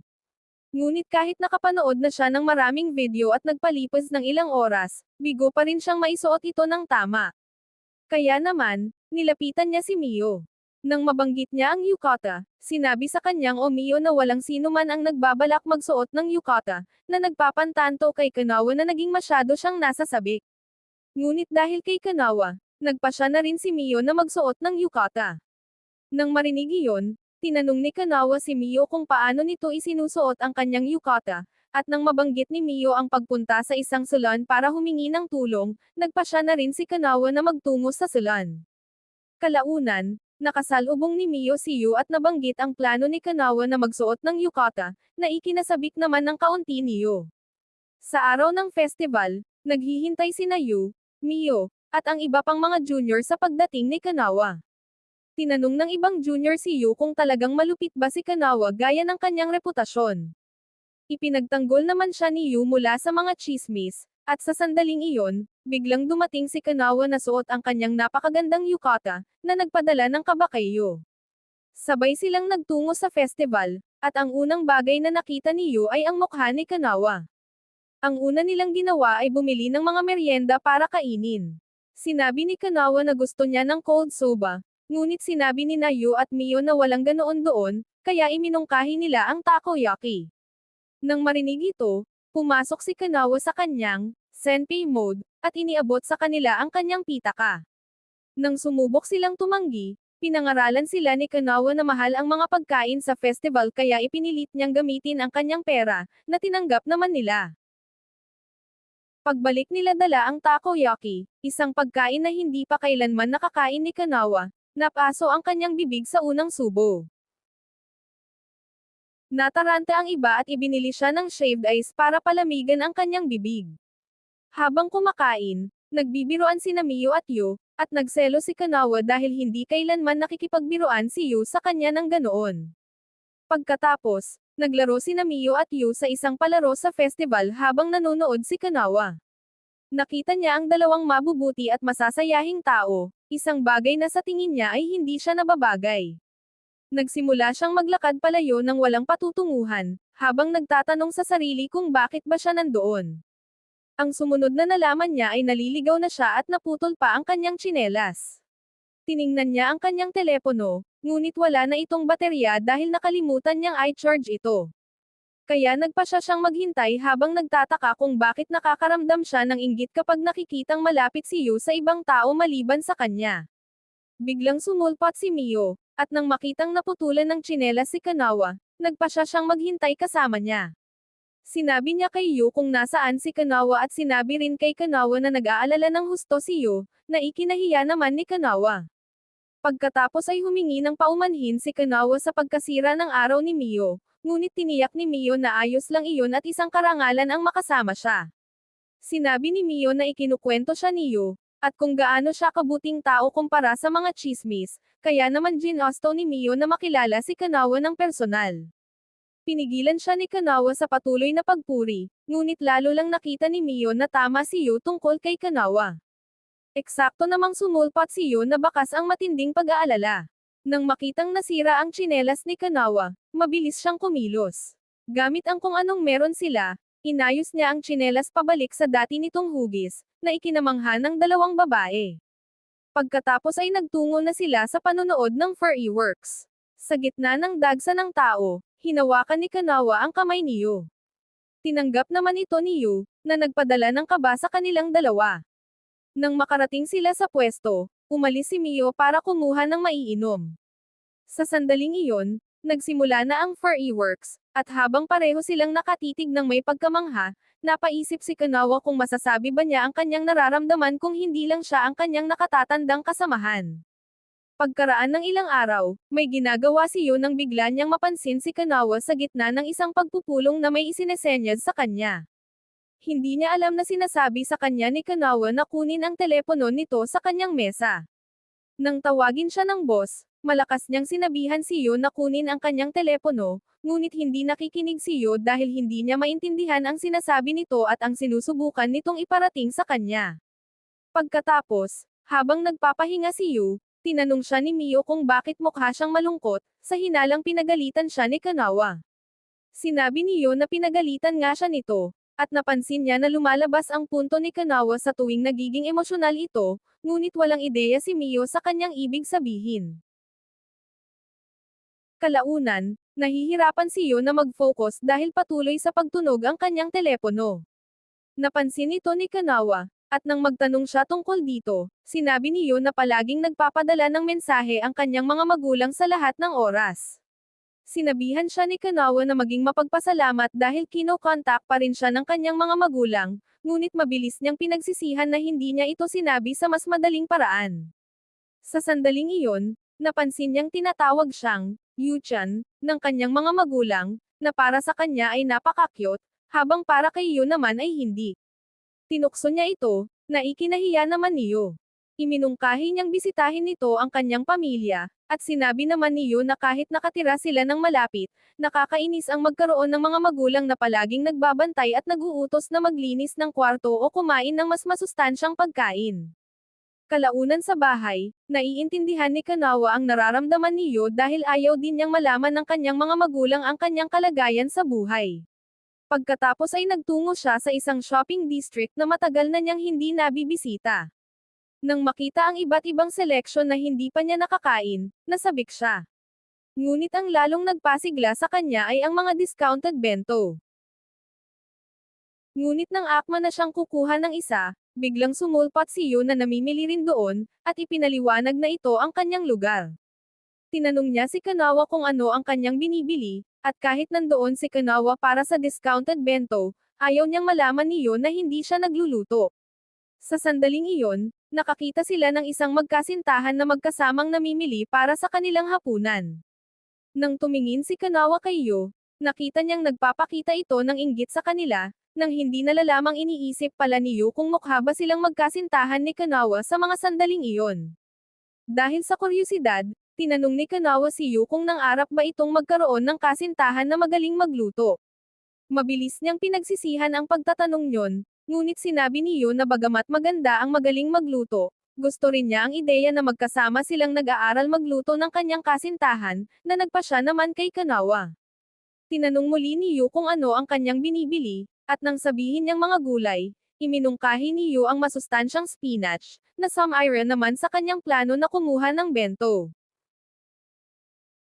Kinabukasan, napansin ni Yu ang mga band-aid sa mga daliri ni Kanawa. Sinabi ni Kanawa na mga hiwa ito sa papel, dahil ayaw niyang malaman ni Yu na nag-aaral siyang magluto. Biglang tumawag ang ina ni Kanawa. Habang naaalala ang sarili niyang pangaral kay Yu, iniabot niya rito ang isang marker, inutusang ayusin ito, at sinagot ang tawag sa ibang lugar. Pinagalitan ni Kanawa ang kanyang ina dahil sa pagtawag sa oras ng trabaho, ngunit hindi na nakapaghintay ang ina nito at tinanong si Kanawa kung may kasintahan na ito. Sinabi ng nanay na kung wala pa, iminumungkahi niya ang isang arranged marriage, ngunit mabilis na sinabi ni Kanawa na mayroon na siya bago ibaba ang telepono. Ngunit nandoon pala si Yu at narinig ang buong usapan. Tinanong niya kung bakit ito nandoon, at sinabi naman ni Yu na hindi niya naintindihan ang ibig nitong sabihin sa pagpapaayos ng panulat. Napagtanto ni Kanawa na lumabas na naman ang kanyang punto, at sa salitang ayusin, ang ibig niyang sabihin ay itabi ito. Tinanong niya si Yu kung madalas bang lumalabas ang kanyang punto. Bagamat sinabi ni Yu na hindi, iba naman ang sinasabi ng mukha nito, kaya sinabi ni Kanawa kay Yu na tanungin siya kung may hindi ito naintindihan dahil sa kanyang punto. Habang naglalakad siya palayo, naisip ni Yu na baka may baby daddy na si Kanawa, na ikinaselos naman niya. Pagkatapos, tumawag muli ang kanyang ina. Sinabi nito kay Kanawa na gusto niyang makasalo sa hapunan si Kanawa at ang kasintahan nito para makilala ang kanyang manugang. Nang makita ang kanyang ekspresyon, tinanong ni Yu kung ano ang nangyari, at sinabi ni Kanawa na gustong makipagkita ng kanyang ina sa kanyang kasintahan. Binate siya ni Yu, ngunit sinabi ni Kanawa na wala naman talaga siyang kasintahan. Nang marinig iyon, nakaramdam ng kaluwagan si Yu, at habang nakikita ang pagkakataong ito, nag-alok siyang magpanggap bilang kanyang kasintahan. Matapos ang trabaho, naghanda sila sa pamamagitan ng pagkilala sa isa't isa. Nang sabihin ni Kanawa na paglalaro ng video games ang kanyang hobby, sinabi ni Yu na pareho sila ng hobby. Nagkalapit sila dahil sa pareho nilang pagmamahal sa mga laro tulad ng Gun Master 2. Sa restaurant, dumating ang ina ni Kanawa, at nagulat si Yu sa ganda nito, na nagpaimisip sa kanya na baka kapatid ito ni Kanawa. Ipinakilala ni Yu ang kanyang sarili bilang kasintahan ni Kanawa, at natuwa ang ina na sa wakas ay makilala siya. Pagkaraan ng ilang oras, tinanong niya si Yu kung ano ang nagustuhan nito sa kanyang anak. Namula si Kanawa sa tanong na iyon, sa pagkaalam na walang maisasagot si Yu. Ngunit bago pa makapagsalita si Yu, nakatanggap ng tawag si Kanawa at sinagot ito sa labas. Nang maiwan si Yu kasama ang ina ni Kanawa, nagkwento pa ito tungkol kay Kanawa at kung paano ito kilala bilang isang cold at tahimik na bata simula pa noong maliit pa. Ngunit sa tuwing kinakailangan, palaging ginagawa ni Kanawa ang pinakamabuti para sa lahat ng nasa paligid niya, kahit na nagiging dahilan ito para magalit sa kanya ang mga tao. Nakiusap ang ina kay Yu na huwag siyang kaputin, ngunit tiniyak ni Yu sa kanya na hinding-hindi niya kapuputin ang kanyang nakatatandang kasamahan, senior, dahil nakita niya sa sarili niyang mga mata kung gaano ito kabait sa ilalim ng kanyang malamig na maskara. Nang hindi niya nalalaman, narinig ni Kanawa ang kanyang mga sinabi, na ikinahiyang lubos ng dalaga. Kalaunan, naghintay sila ng taxi para sa ina ni Kanawa. Sinabi ng ina kay Yu na alam niyang hindi ito ang kasintahan ni Kanawa, matapos nitong aksidenteng matawag na senior si Kanawa. Ngunit sinabi rin niya kay Yu na masaya siya na may isang katulad niya sa tabi ng kanyang anak. Dumating ang taxi, at bago umalis, may sinabi ang ina kay Yu ngunit hindi ito narinig ni Kanawa. Kinabukasan, niliber ni Kanawa si Yu bilang pasasalamat sa pagtulong sa kanya. Nang dumating ang kanyang order, may mga kamatis ito bilang side dish na sinabi niyang hindi niya kayang hiwain. Nang marinig iyon, tinanong ni Yu kung pwede ba niyang kainin ang mga kamatis. Nang tanungin kung bakit, sinabi ni Yu na alam niyang sa punto ni Kanawa, ang ibig sabihin ng hiwain ay kainin. Kaya alam niyang ayaw kainin ni Kanawa ang mga ito, na nangangahulugang hindi niya gusto ang kamatis. Namula si Kanawa nang malalamang nag-aaral si Yu ng kanyang punto para sa kanya. Tinanong niya ito kung ano ang sinabi ng kanyang ina bago sumakay sa taxi, at naalala ni Yu kung paano sinabi ng ina na ginagamit lang ni Kanawa ang kanyang punto sa mga taong pinagkakatiwalaan niya ng lubos. Ngunit tumanggi si Yu na sabihin ito kay Kanawa at sinabing sikreto muna ito. Pagkaraan ng ilang araw, habang naghahanda para sa Racing Girls Cafe, may sinabi si Yu, at pinuri naman siya ni Kanawa sa maayos na pamamahala sa lahat ng bagay. Ipinakita ni Yu ang damit na pinili niya para sa uniforme ng mga staff, at namangha si Kanawa habang nahuli ang sarili na nag-iisip kung gusto ba ni Yu ang mga babaeng nagsusuot ng ganoong klaseng damit. Napansin ni Yu na natutulala si Kanawa, kaya mabilis itong natauhan, nagayos ng sarili, at nagmamadaling umalis matapos magpaalam ng mabilis. Kinaumagahan, nakasabay ni Kanawa si Mio at pinilit ang sarili na manatiling kalmado habang binabati ito. Gustong sumama ni Mio sa pagbubukas ng kafe, ngunit mas gustong umalis ni Kanawa ng mag-isa. Tumanggi si Mio na magpauna at sumama pa rin sa huli.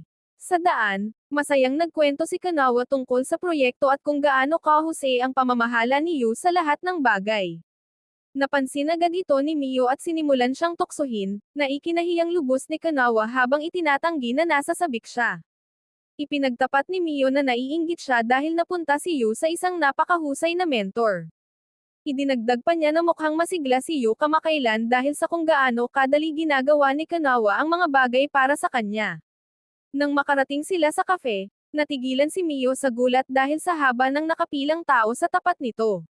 Si Yu, na kanina pang umaga naghihintay, ay nag-iisip na lumabas ng sandali. Tinanong niya si Kanawa kung bakit napakaaga ng lahat, lalo na siya. Muli namang nawala sa sarili si Kanawa habang sinusubukang ipaliwanag ang excitement na nararamdaman ng mga tao tuwing may bagong launch. Nang sa wakas ay natauhan siya at lumingon, nakatitig sa kanya si Mio na may mukhang nagsasabing, sabi ko sa'yo eh. Sa sobrang hiya, nagmamadaling umalis si Kanawa na parang takot na daga. Nang makita ang tambak na gawain, ipinaliwanag niyo na nahuli ang dating ng kargamento dahil nagkapalit ng oras ang supplier. Tiniyak ni Mio na hindi niya ito kasalanan, ngunit iba ang pananaw ni Kanawa at sinabing mapanganib simula pa lang ang pag-schedule ng paghahatid ng napakalapit sa oras ng pagbubukas. Humingi agad ng paumanhin si Yo, ngunit humingi rin ng paumanhin si Kanawa pabalik, sabay sabing dapat ay mas binantayan niya ang buong proseso. Ang sabay na paghingi ng paumanhin ay ikinagulat ni Yo at Mio, ngunit pinutol ni Kanawa ang sandali at iminungkahing tapusin muna ang gawain bago ito pag-usapan muli. Habang nagtatrabaho, sinisisi ni Kanawa ang kanyang sarili sa kanyang isip nang maalalang nabanggit ni Yo ang tungkol sa paghahatid noong nakaraang araw at naalala niyang nakaramdam siya ng kaba tungkol dito. Ilang sandali pa, lumapit ang manager ng shop at ibinalita na 3 part-timer ang biglang nagbitiw, na ikinagulat ng 3. Dahil wala nang ibang pagpipilian, humingi ng paumanhin si Yu habang nararamdamang nabigo siya, ngunit sinabi ni Kanawa na hindi niya ito kasalanan. Habang nag-aalok siyang tawagan ang ilang kakilala, nang bumalik ang lahat sa pagtatrabaho, lumingon si Kanawa sa paligid at napansing halos walang sapat na manggagawa para sa dagsa ng taong naghihintay sa labas, kaya tahimik siyang umalis. Napansin din ni Yu kalaunan na nawawala siya at tinanong si Mio, na hindi rin sigurado kung saan ito nagtungo. Nang hina ang loob ni Yu at naisip niyang galit na galit si Kanawa dahil nagkamali siya. Ngunit biglang sumulpot si Kanawa sa likuran niya at sinabihan siyang huwag mag-aksaya ng oras at mag-focus. Laking gulat niya nang lumingon siya at makita itong suot ang isang cute na maid outfit, habang may kumpiyansang sinasabi na kailangan niyang magpakita ng magandang halimbawa. Sinabihan niya si Yo na itigil ang pagmumuni-muni at kumilos na, ngunit pinagsisihan niya agad ang kanyang tono nang tumalikod siya, sa pagpapakasabing sana ay mas dinalahan niya ito ng banayad. Sa gulat ng lahat, muling lumingon si Kanawa, hinawakan si Yo sa kurbata, at tinapik ang ulo nito na parang basang tuta bago naglakad palayo na parang isang nasa sabik na ostrich, bunsod ng kanyang pagiging proud sa sarili bilang isang mabuting mentor. Ilang sandali matapos magsimula ang event, naging mahusay ang ibang mga maid sa pagpapanatili ng sigla ng mga tao. Samantala, si Kanawa naman ay mukhang kakalabas lang sa remake ng pelikulang Chucky, at nakatakot pa nga ng ilang customer. Napakatigas ng kanyang mga galaw at aksidente pa siyang nakatapon ng ketchup sa pagkain ng isang customer. Humingi siya ng paumanhin at nag-alok na palitan ito, ngunit tinuwanan lang ito ng customer at nagpanggap na nag-e-enjoy sa sobrang ketchup para lang maiwasan ang kanyang pagkapahiya. Nang lumipat siya sa susunod na lamesa, sinubukan niya ang isang kakaibang sayaw habang naglalaro ng rock, paper, scissors. Bahagya lang responded ang mga customer sa kanyang lampang routine, ngunit nagbunyi ang mga ito sa sandaling manalo sila sa laro. Ang kanilang kasiglahan ay nagpagan ng kaunti sa pakiramdam ni Kanawa, sa pagpapakaginhawa na hindi naman siya lubos na walang pag-asa. Sa buong maghapon, patuloy na nagkakandada pa si Kanawa sa kanyang mga shift habang nadudulas, natatapon ang mga inumin, at nagkakapalit-palit ang mga order. Nakaramdam siya ng kaunting inggit nang makitang napakadalang pinamamahalaan ni Mio ang lahat ng bagay. Dahil ayaw niyang sumuko, nagsumikap pa rin siya. Inayos niya ang kanyang tindig at tahimik na nangako sa sarili na patuloy na susubok para makatulong na maging maayos ang unang event niyo. Nang lumingon siya para bumalik sa trabaho, pinigilan siya ng isang cute na babae at humingi ng pabor. Sa oras ng break, nagpasalamat si Yu kay Mio sa pagtulong at sinabing nag-aalala siya kay Kanawa na baka masyado nitong pinapagod ang sarili dahil sa kanya. Ipinaliwanag niya na ang mga galaw nito sa buong maghapon ay mukhang pilit, na parang isang robot. Sinabi sa kanya ni Mio na hindi pinipilit ni Kanawa ang kanyang sarili, sa katunayan, gusto nitong mas umasa pa si Yu sa kanya. Sinubukan niya itong ipaliwanag kay Yu kahit na hindi ito lubos na naiintindihan ng huli. Habang nag-uusap pa, naabala ang dalawa ng isang malakas na hiyawan na nagmumula sa kafe. Nagmadali silang tingnan ito at doon ay nakita si Kanawa kasama ang ilan sa mga maid na sumasayaw sa entablado. Ngunit hindi nagtagal ay nahulog ito sa isang sulok. Mabuti na lang at mabilis na sumaklolo si Mio para magpalat sa kanya. Maya-maya ay bumalik si Kanawa sa entablado na sumasayaw na parang si Wally, ngunit muntik nang humiwalay ang kanyang kaluluwa nang makita si Yu sa karamihan na nakatitig sa kanya. Kalaunan, sinubukan ni Kanawa na mamahaji ng mga flyer para sa kafe sa labas, ngunit walang nangyari. Nakaramdam pa rin siya ng panghihina ng loob nang dumating si Yu at nakiusap sa kanya na magpahinga muna dahil dumating na ang mga bagong empleyado. Nagkamali ng pagkakaintindi si Kanawa, sa pag-aakalang sinasabi nitong hindi siya magaling sa customer service. Sinubukan ni Yu na magpaliwanag, ngunit tumakbo siya palayo para ipagpatuloy ang pamamahagi ng mga flyer. Gayunpaman, walang sino man ang nagbigay pansin sa kanya. Nang lumingon silang dalawa sa paligid, nakita nila ang ibang mga babae na nagtatrabaho ng walang kapintasan, na nagpababa sa mood ni Kanawa. Sa wakas ay sinunod niya ang payo ni Yu at nagpas siyang ipaubaya na lang ang trabaho sa iba. Habang nagpapahinga, nagreklamo si Kanawa kay Yu kung gaano siya benta sa customer service. Sumang-ayon silang dalawa na napakahusay ni Mio. Sinubukan ni Yu na pasayahin siya, na isinasaad na napakahusay niya sa pangangasiwa at ang kanyang unang event ay magiging isang malaking kapahamakan kung wala ang gabay nito.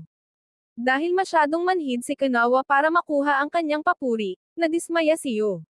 Nagpalit siya ng diskarte at naglista ng mga bagay na kanya ring pinaghihirapan, tulad ng paglangoy at iba pang mga lampang aksidente.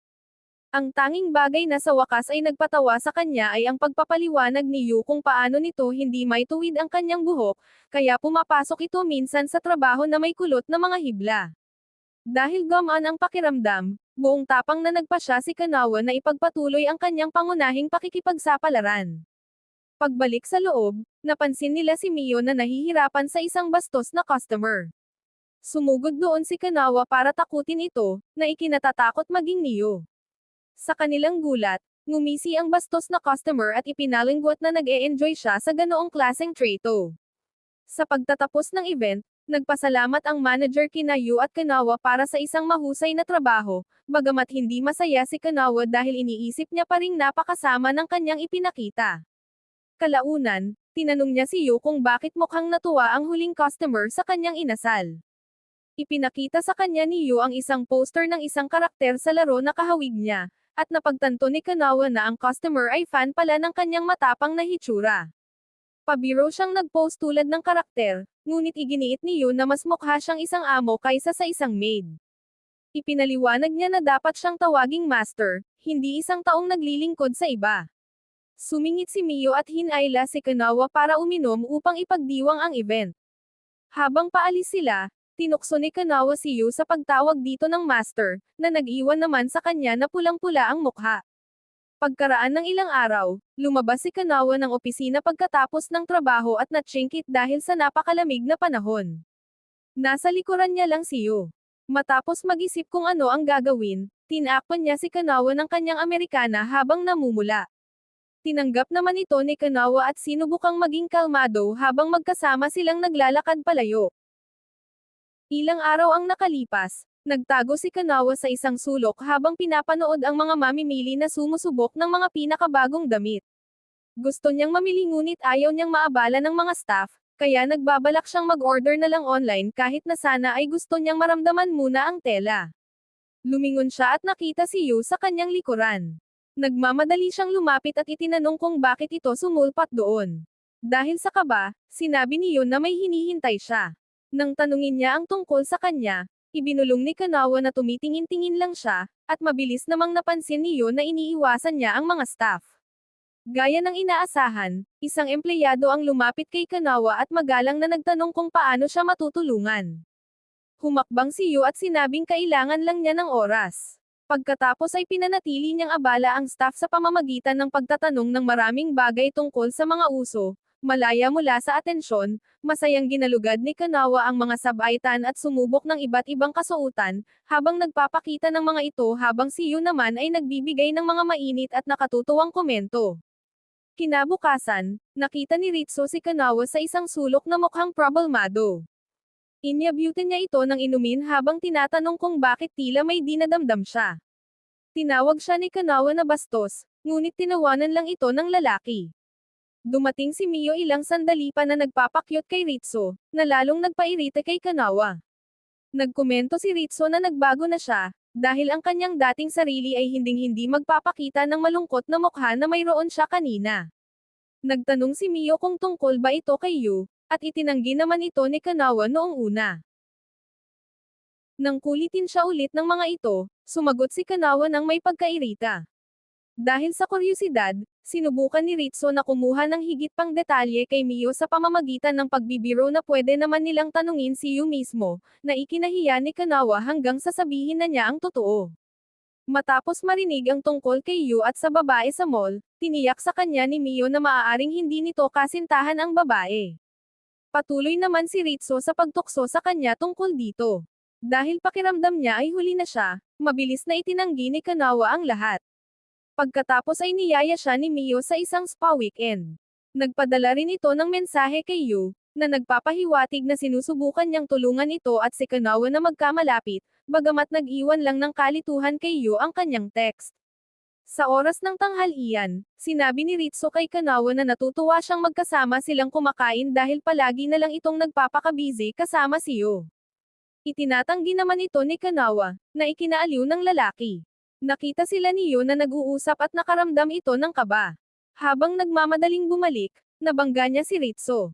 Matapos mapansin ang work ID ni Yu, narekognisa ni Ritsu na siya ang trainee ni Kanawa. Tinawag niya si Kanawa sa isang malambing na pangalan at sinabihan si Yu na alagaan ito, na lalong nagpairita kay Yu, lalo na nang malamang si Ritsu ang unang baby daddy ni Kanawa. Ilan araw ang makalipas, niyaya ni Yu si Kanawa na magtanghalian, ngunit awkward itong tumanggi, na nagpapataka sa kanyang mga katrabaho kung bakit nagboluntaryo ito doon. Nagtulungan sina Kanawa, Mori, at Ritsu sa paggawa ng birthday banner.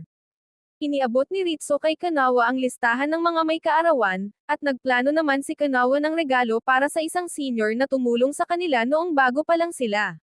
Iminungkahi ni Ritsu na idagdag ang mga paboritong pagkain ng senior sa menu, at sumang-ayon naman si Kanawa. Habang paalis, natisod si Kanawa sa isang balde, kaya natapon ang pintura sa banner. Nag-alok si Kanawa na mag-overtime, ngunit may departmental dinner sina Mori at Ritsu kaya humingi ang mga ito ng paumanhin. Bilang pag-ako sa responsibilidad, nagpasya si Kanawa na ayusin ito ng mag-isa. Matapos ang trabaho, gustong sabayan ni Yu si Kanawa sa pag-uwi, ngunit sinabi nitong nagbabalak siyang mag-overtime. Nag-alok si Yu na tumulong, ngunit awkward itong tumanggi ni Kanawa, kaya umalis si Yu na nalilito. Mag-isa sa storage room, hindi pa rin maayos ni Kanawa ang natapong pintura. Biglang sumulpat si Yu sa likuran niya, na ikinagulat niya. Ipinaliwanag ni Yu na nakalimutan niya ang kanyang train pass at bumalik para kunin ito. Nang makita ang banner, naintindihan na sa wakas ni Yu kung bakit napaka-busy ni Kanawa. Gusto niyang tumulong, ngunit tumanggi si Kanawa. Gayunpaman, pinalipas lang ni Yu ang kanyang mga pagtutol at kumuha pa rin ng brush. Habang nagpipintura sila, namantsahan ng pintura ang pisngi ni Kanawa. Nag-alok si Yu ng panyo, at nang magtagpo ang kanilang mga kamay, nagkatitigan sila ng sandali. Nang matapos ang banner, hinangaan nila ang kanilang gawa habang umaasa si Kanawa na mag-e-enjoy ang lahat sa party, at nangako naman si Yu na titiyakin niya ito. Kinagabihan, hindi siya mapatigil sa pag-iisip kay Yu, na nagpahiram sa kanya ng oras bago tuluyang makatulog. Kinabukasan, hinangaan ng lahat ang buong palamuti ng party. Nang mapansing mas magarbo ito kaysa sa dati, ibinigay nila ang kredito kay Kanawa.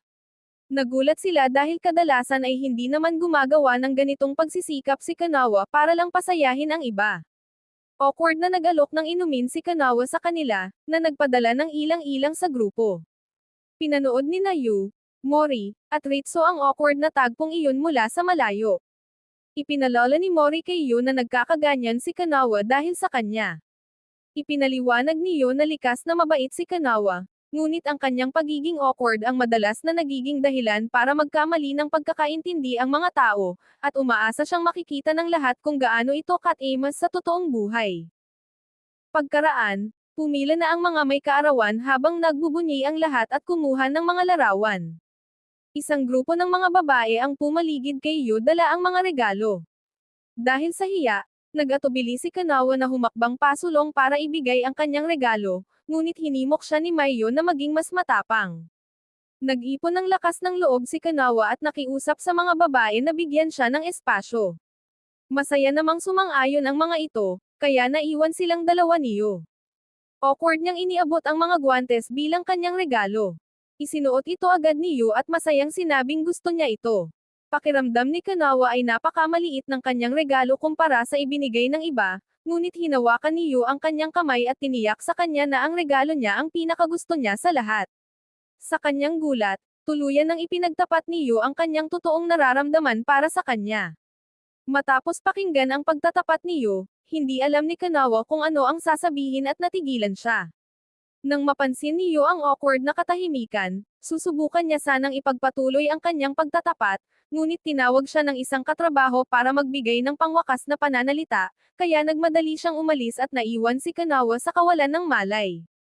Niyugyug ng malakas ni Maiyo si Kanawa para ibalik siya sa realidad. Nang makuha na niya ang kanyang sarili, idineklara ni Kanawa na gusto niyang lunurin ang kanyang mga saloobin sa alak.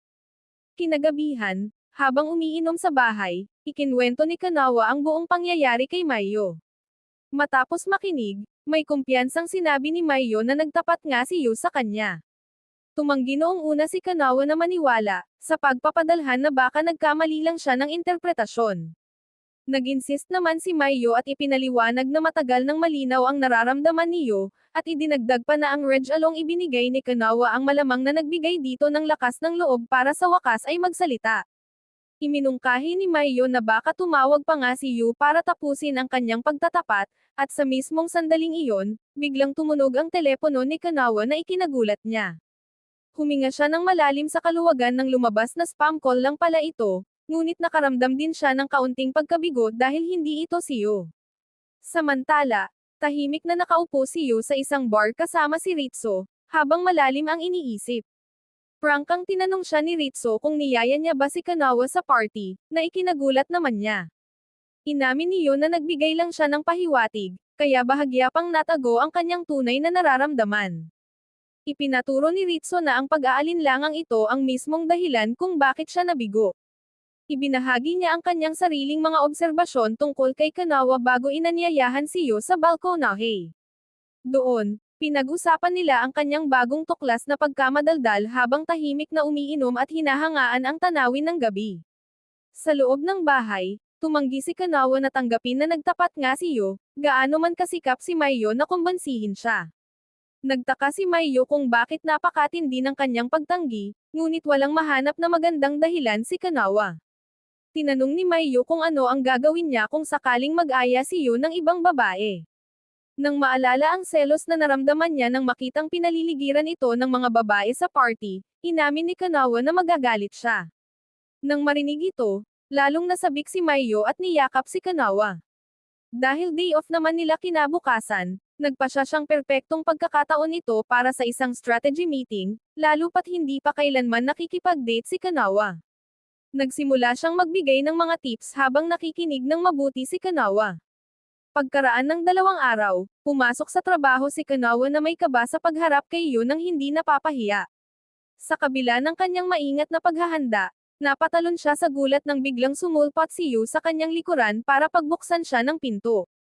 Ang awkward na tensyon sa pagitan nila ay nagpatuloy sa buong maghapon, na napapansin maging ng kanilang mga katrabaho. Habang nag-iisip kung paano papayapin ang ilang-ilang, nagulat si Kanawa nang tawagin ni Yu ang kanyang pangalan. Yutol-yutol itong humingi ng paumanhin sa mga sinabi niya sa party at sinabihan siyang huwag na itong alalahanin. Matapos ang maikling usapan, nagmadali itong umalis, na nag-iwan kay Kanawa na tulala. Umatras siya sa banyo at doon nagkaroon ng kaunting meltdown. Nainis siya dahil gusto nitong baliwalain na lang ang bagay na naging dahilan para hindi siya makatulog ng 2 gabi. Sa kanyang pagkaasar, sumugod si Kanawa sa hardin para harapin si Yu, habang sa likod ng salamin ay masayang nanunood sina Ritsu, Maiyo, at iba pang mga empleyado. Pag-iipon ng lakas ng loob, sumigaw si Kanawa kay Yu, na ipinapaliwanag kung gaano kahirap ang nakaraang 2 araw para sa kanya. Matapos maglabas ng sama ng loob, bigla siyang nagdeklara ng 3 buwang trial dating period. Mukhang nalito si Yu at nakiusap na ipaliwanag ito. Sa isang sandali, natakot si Kanawa na baka tanggihan siya, ngunit mabilis na sumang-ayon si Yu, na nag-iwan sa kanya ng gun ng loob at saya. Susubukan sana nitong pag-usapan ang mga patakaran ng kanilang trial, ngunit pinutol ito ni Kanawa sabay sabing wala na siyang natitirang lakas. Nagmamadali siyang tumakbo palayo sa sobrang hiya, habang naiwan si Yu. Dumating si Ritsu at Maiyo para batiin si Kanawa sa kanyang katapangan, bagamat nahihiya pa rin si Kanawa dahil sa kanyang sarili ng deklarasyon. Tiniyak sa kanya ni Maiyo na walang anuman iyon at nahulaan na baka tahimik na nagdiriwang si Yu sa kung saan. Nagtanong naman si Ritsu tungkol sa kanilang strategy meeting kasama si Maiyo noong nakaraang 2 araw. Ipinaliwanag ni Kanawa na iminungkahi ni Maiyo ang paggugol ng simpleng oras ng magkasama para maalis ang stiff na relasyon nila bilang mentor at mentee. Sumang-ayon si Ritsu na magandang diskarte ito, at nakiusap si Kanawa na magrekomenda ng ilang lugar na pwede nilang bisitahin. Pinayuhan siya nito na huwag masyadong mag-isip ng malalim, habang nagbabala na ang sobrang pagpaplano ay baka magdulot lang ng ilang. Sinuportahan naman siya ni Maiyo, na ipinapaalala kay Kanawa na mag-enjoy at huwag itong ituring na parang isang gawain sa trabaho. Dahil sa kanilang suporta, sumang-ayon si Kanawa, at pinasigla pa siya ni Maiyo. Kinagabihan, tiningnan ni Kanawa ang kasuotan na ipinatulong niyang piliin kay Yu, kahit na pinuri nito ang bawat isa sa mga pagpipilian. Walang nagawa si Yu kundi pumili ng pinakapaborito niya.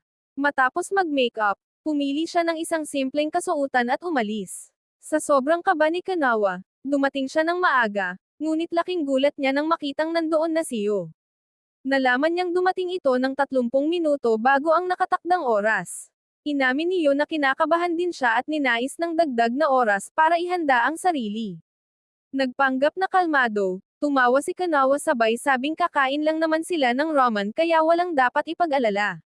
Banayad na ipinaalala ni Yu na isa pa rin itong date, kahit na ramen lang ang kakainin nila.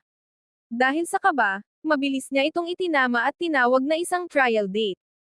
Matapos ang kanilang awkward na pagkikita, nagpasya silang lumipat sa isang tahimik na lugar. Sa daan, nagtanong si Yu kung may napili na ba siyang restaurant para sa hapunan. Nagdahilan si Kanawa na may nakita siyang malapit na restaurant sa TV, ngunit nahulaan ni Yu ang kanyang pagsisinungaling at inaming nag-research na siya ng ilang opsyon, dahil alam niyang hindi maghahanda si Kanawa. Sa isang tahimik na sulok, ipinakita niya ang kanyang listahan, at sa wakas ay pumili si Kanawa ng isa. Nagpasalamat siya kay Yu sa pagpapasimula, at doon ay nagkalapit ang kanilang mga mukha. Nang mapansin ang lapit nila, likas na humakbang paatras si Kanawa, na ikinagulat ni Yu. Matapos ang maikling sandali, muli siyang lumapit, hinawakan ang kamay nito, at humingi ng paumanhin. Unti-unting nawala ang tensyon, at nagkalapit sila habang nagbibiroan sa isa't isa. Tinukso ni Kanawa ang kulot na buhok ni Yu, at nagbiro naman si Yu tungkol sa kanyang seryosong mukha, na tinawag niyang cute. Dahil sa kaba, nagbabala siya na huwag tuksohin ang kanyang superior, ngunit ipinaalala ni Yu na hindi siya kumikilos bilang kanyang superior sa mga sandaling iyon. Matapos mag-isip ng sandali, narelak si Kanawa at inaming bago pa lang sa kanya ang buong ideya ng pakikipagrelasyon. Gayunpaman, nagpasya siya na gagamitin niya ang susunod na 3 buwan para matutong makasundo si Yu ng mas mabuti at maunawaan kung ano ang nagpapatangi sa kanilang ugnayan. Sumang-ayon si Yu, at naghanda na silang magtungo sa restaurant. Habang papalas na sila, nag-atubiling nagtanong si Yu kung maaari ba niyang hawakan ang kanyang kamay. Sumang-ayon si Kanawa, sabay sabing pwede silang magkahawak kamay hanggang sa makarating sila sa lugar ng hapunan. Nagkatama ang kanilang mga paningin, na nagpabigat ng kaunti sa atmosfera. Dahil sa biglang awkward na katahimikan, nagkamali ng direksyon si Kanawa, ngunit mabilis siyang hinayla pabalik ni Yu. Hindi nagtagal, magkasama silang naglakad patungo sa restaurant, masayang nag-uusap at nag-e-enjoy kasama ang isa't isa. At dito na nagtatapos ang ating kwento. Sana ay wag ninyong kalimutan mag-iwan ng like at mag-subscribe, para mag-grow ang ating munting channel. Huwag rin kalimutan mag-comment kung sa tingin nyo ba ay maganda si Kanawa, At kung isa ba itong ideal dream girl?